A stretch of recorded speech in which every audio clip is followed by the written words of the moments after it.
हमारे शरीर में चक्र होते हैं जिसे योग और अध्यात्म दोनों ही मानते हैं, पर मेडिकल साइंस और चिकित्सा शास्त्र अभी तक इन चक्रों को नहीं खोज पाया है।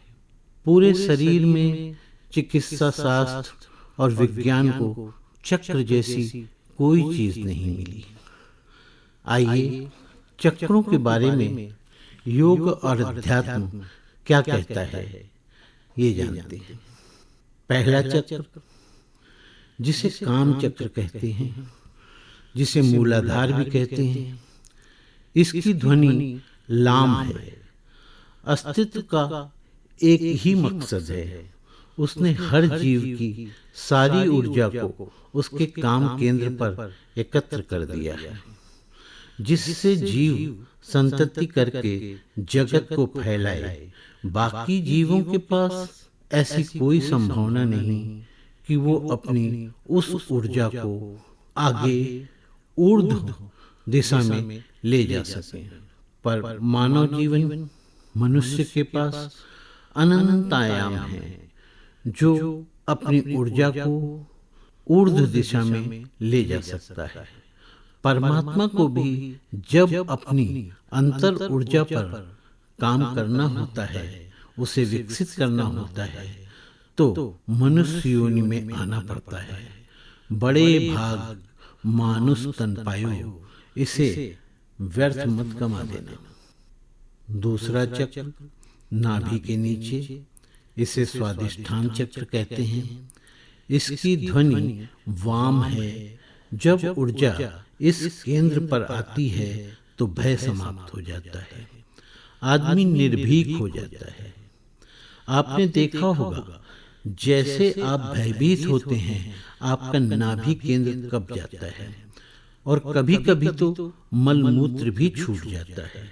वाहन चलाते समय कोई अचानक हादसे का अंदेशा हो तो सबसे पहले नाभि कब जाएगी, जिसको आपने कई बार महसूस किया होगा। दूसरे चक्र पर ऊर्जा आने से आप में निर्भीकता को उपलब्ध हो जाते हैं। तीसरा चक्र नाभि के ऊपर, जिसे मणिपुर चक्र कहते हैं।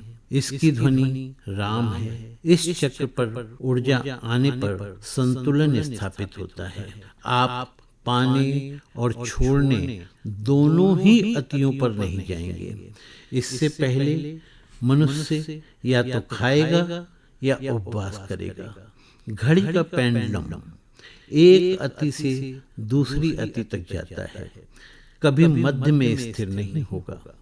इस चक्र पर ऊर्जा आने से आप संतुलन की अवस्था मध्य में स्थिर हो जाएंगे। चौथा चक्र अनाहत हृदय चक्र है।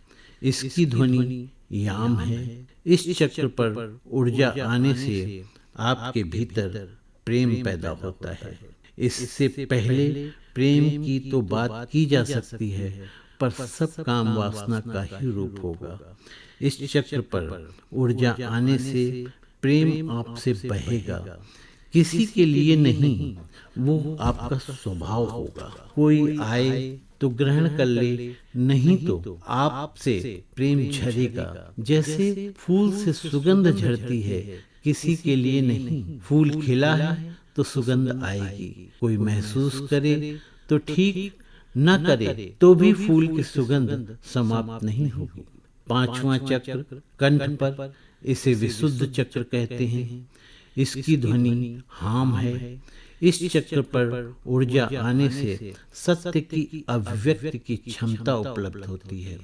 आपकी वाणी में आपके द्वारा जो कहा गया है उनका लोगों पर प्रभाव दिखता है, अगर देखने वाला भी पाने की क्षमता तक पहुंच चुका है, वरना उसको ये बात नजर ही न आएगी। छठा चक्र दोनों आंखों के मध्य के बीच में मस्तिष्क पर, इसकी ध्वनि ओ होती है। इस चक्र पर ऊर्जा आने से आपके भीतर प्रकाश बढ़ जाता है। अंदर और बाहर सब कुछ देखने की शक्ति उपलब्ध हो जाती है। आप नेत्र बंद करके भी सब कुछ देख सकते हैं। अतीत, और भविष्य भी देख सकते हैं। सातवां चक्र सहस्त्रार चक्र है, जो सिर के बीच में स्थित है। इसकी ध्वनि ओम है। इससे आपके भीतर पूर्ण शून्य की अवस्था, जहां अहंकार बिल्कुल समाप्त हो जाता है, भीतर जो परमात्मा का अंश है वो और तुम एक हो जाते हो। पूर्ण मिलन की अवस्था, जहां तुम ही ब्रह्म हो जाते हो। तुम्हारी दिनचर्या ब्रह्म की चर्या बन जाती है। इसी को वेदों में अहम ब्रह्मास्मि कहा गया है। तो ये थी सभी चक्रों के बारे में एक विस्तृत जानकारी।